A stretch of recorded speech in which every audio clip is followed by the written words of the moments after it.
গাজার মানুষ খাবারের অভাবে কতটা কষ্টে আছে তা বোঝাতে এবার এক ইসরায়েলি জিম্মির ভিডিও প্রকাশ করেছে হামাস। ভিডিওতে দেখা যায় টানেলে বন্দী এক হাড্ডিসার ইসরায়েলি যুবক, দেখাচ্ছে বেশ দুর্বল।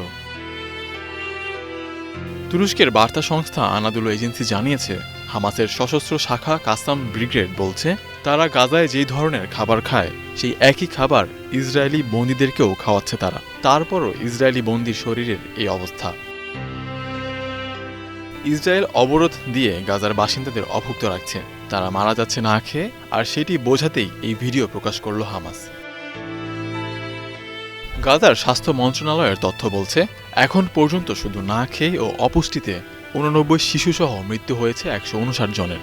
আর ইসরায়েলি হামলায় গাজায় নিহত ছাড়িয়েছে 60,300, যেখানে শুক্রবার একদিনে ইসরায়েল হত্যা করেছে 106 ফিলিস্তিনিকে। আহমেদ স্বাধীন, স্টার নিউজ।